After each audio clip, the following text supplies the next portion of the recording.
안녕하세요. 키움투자자산운용 멀티에셋 운용본부 김종협입니다.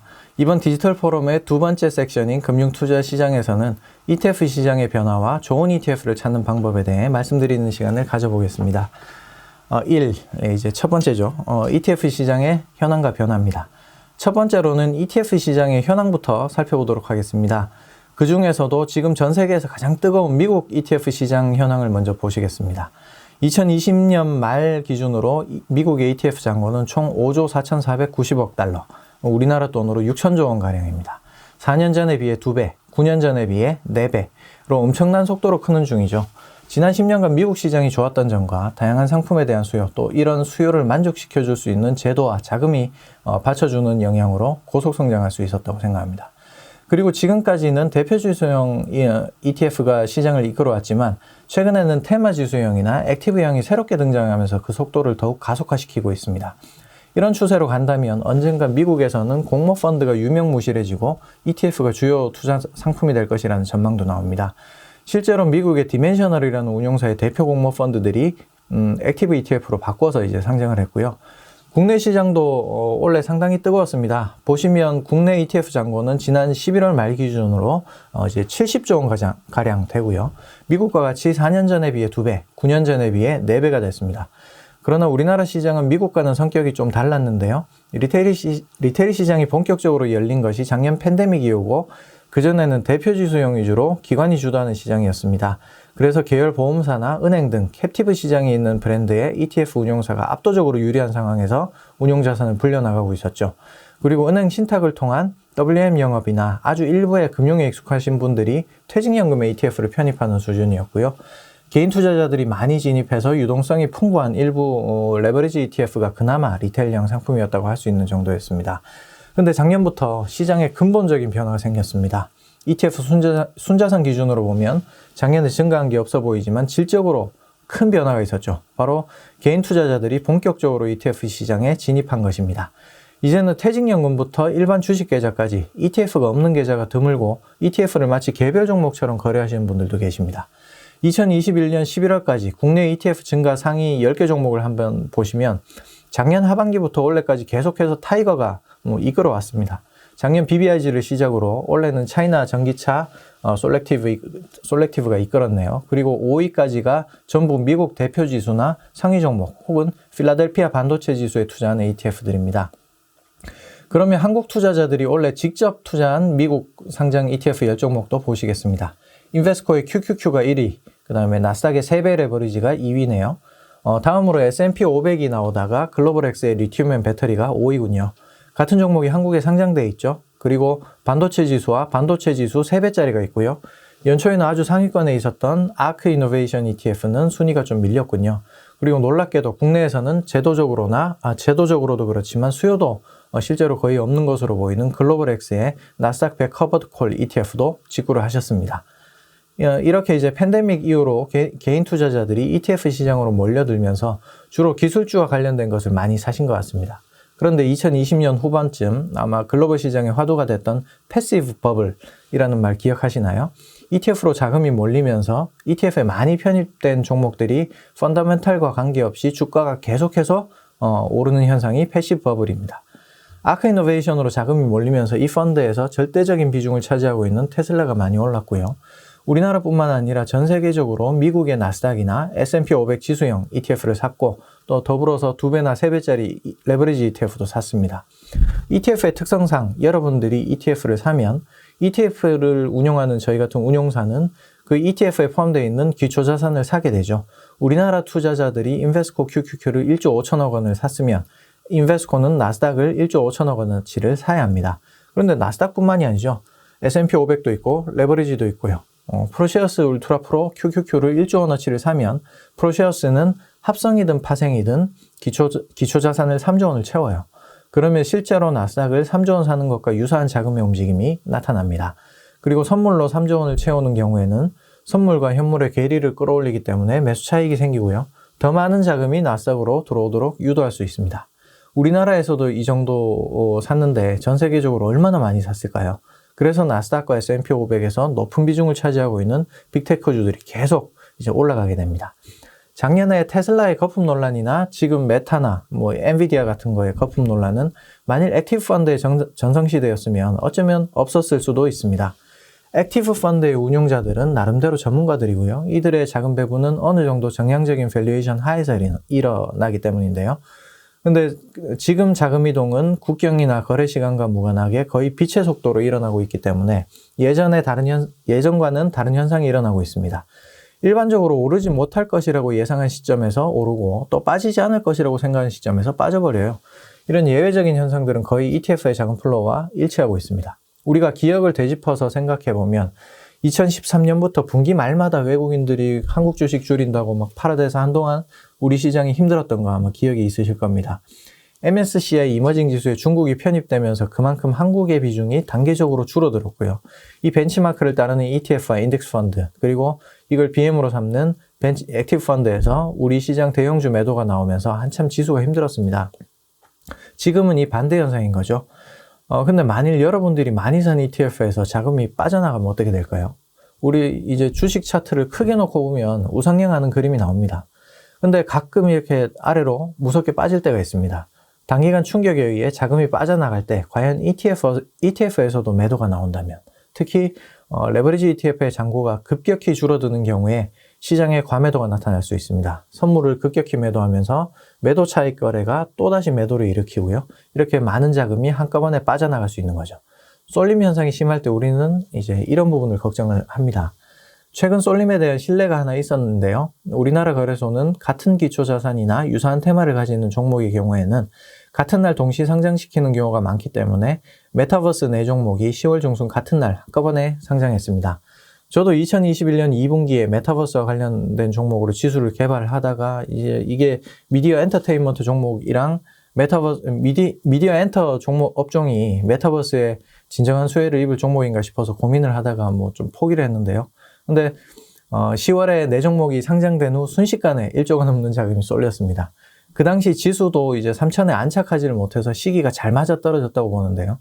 그래서 하이브, 위메이드 같은 비중이 높은 종목들은 매일 올랐어요. 그리고 한 달 뒤에 40%까지 올랐습니다. 근데 그 이후에 지금은 이제 고점 대비 20% 정도 하락했고 한동안은 고점을 탈환하기는 어려워 보이는 상태인데요. 이런 현상은 좋고 나쁜 걸 떠나서 원래 그 사이즈보다 더 많은 자금이 들어왔기 때문에 종목들이 오를 수 있었던 이유도 있겠습니다. 근데 지금은 그 자금 중에 일부가 이탈을 했고요. 특히 이런 자금 쏠림을 보고 좀 더 선제적으로 들어왔던 스마트머니들이 고점에서 털고 나가버렸기 때문에 한동안 좀 부담이 있겠죠. 메타버스 관련 ETF에서 이런 현상이 생긴 이유는 다른 ETF의 편입 종목들에 비해서 메타버스 종목들이 시가총액이 작기 때문입니다. 그래서 자금의 쏠림 현상의 시작과 끝을 단기간에 명확하게 관찰할 수 있었죠. 근데 좀 더 큰 테마나 대표 지수들은 좀 더 오랜 시간 동안 시작과 마무리를 보여줄 것 같습니다. 2022년은 2020년 팬데믹 이후 시작된 놀라운 주식 수익률을 이제 더 이상 기대하기 어려운 해라는 것에 대해서 아마 동의를 하실 텐데요. 기업의 이익은 여전히 놀라울 만큼 증가하고 있고 기저효과를 빼더라도 2022년의 성장은 좋을 것 같지만 결국 시장의 유동성 증가 속도가 줄어든다는 것이 주식 수익률 전망을 조금 낮게 예측하도록 만드는 핵심 요소입니다.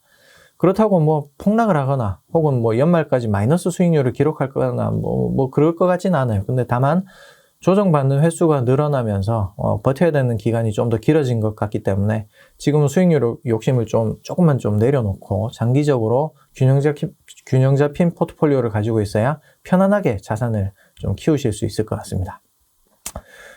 두 번째로는 좋은 ETF를 찾기 위한 방법에 대해서 설명드리겠습니다. 매월 많은 ETF가 새로 출시되고 있는데요. 그렇다면 도대체 좋은 ETF를 고르는 방법은 뭐고 정말 좋은 ETF란 어떤 걸까요? 그런 걸 알기 전에 저는 우선 ETF를 이렇게 보기 전에 투자하실 자금의 성격을 먼저 파악하고 있어야 된다고 생각합니다.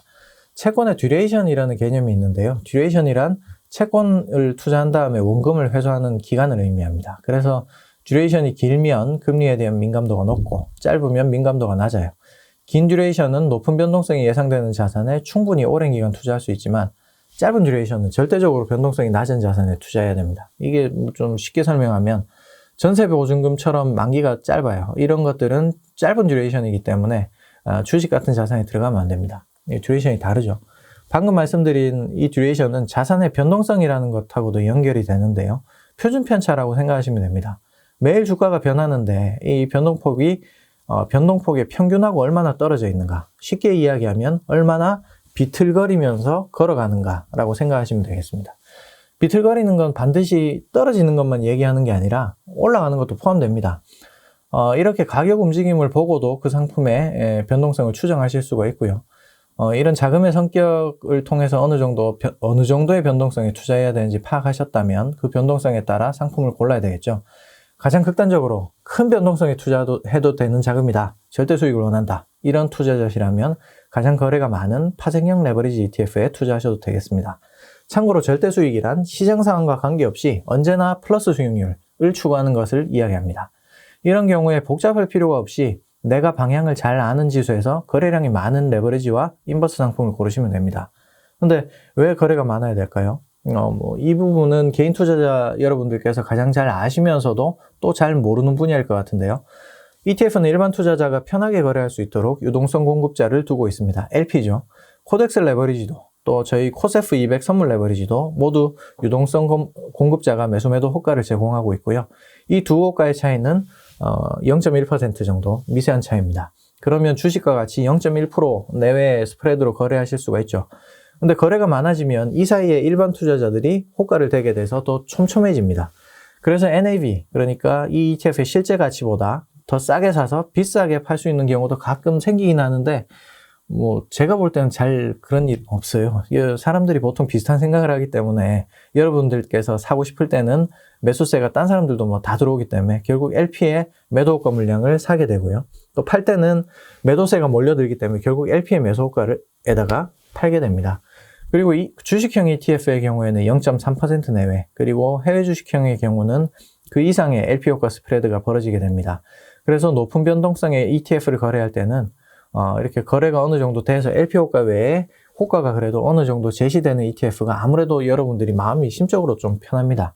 근데 중장기 투자자에게도 그럴까요? 저는 꼭 그런 건 아니라고 생각하는데요. 중장기 투자에서는 호가가 차지하는 부분보다 기초자산 자체의 움직임이 더 중요하다고 생각합니다. 단순히 현재 거래량만 봐서는 안 되겠죠. 극단적인 변동성을 갖는 자산에 투자하는 게 아니라면 이제 두 가지 선택지가 생기는데요.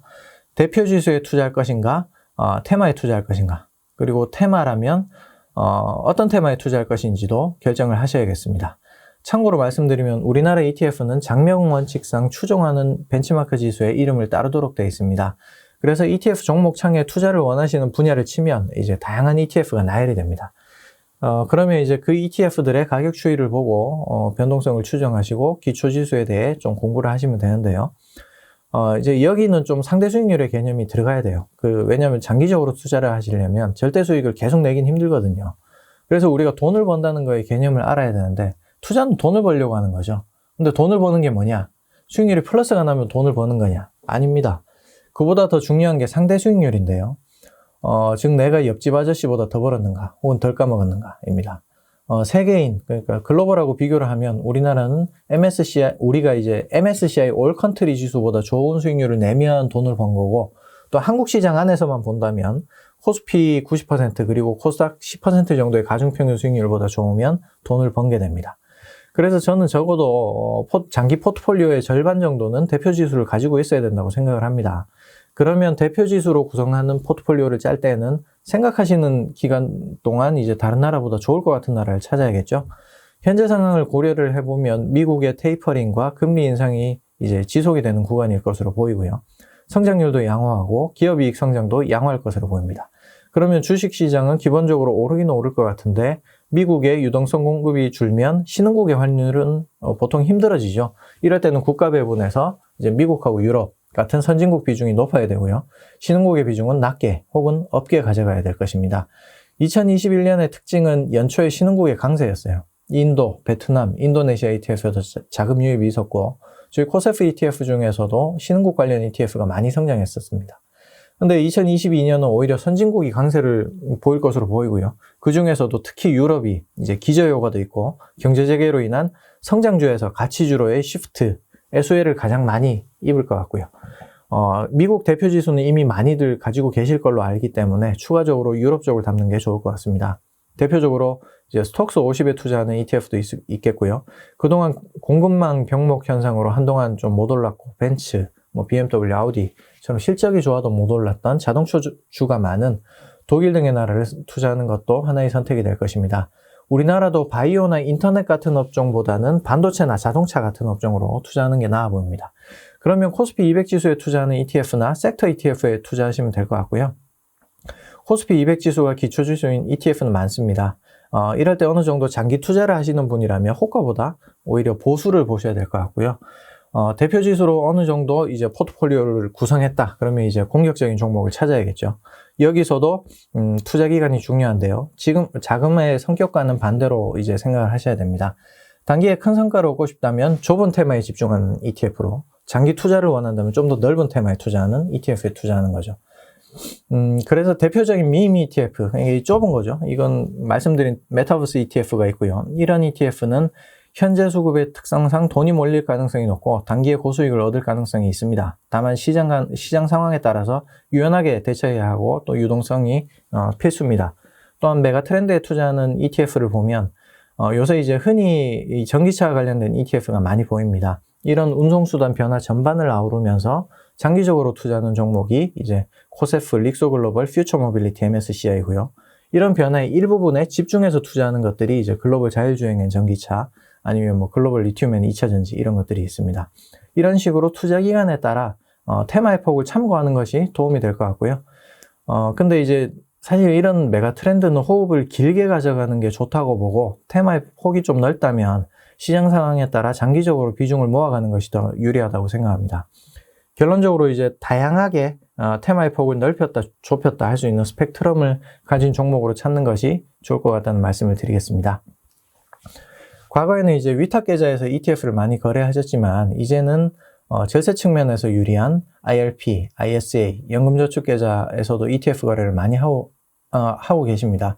이거는 이제 수익률 뿐만이 아니라 세금 측면에서도 절세 계좌를 활용하는 게 작은 팁이 활용하는 것도 이제 좋을 것 같고요.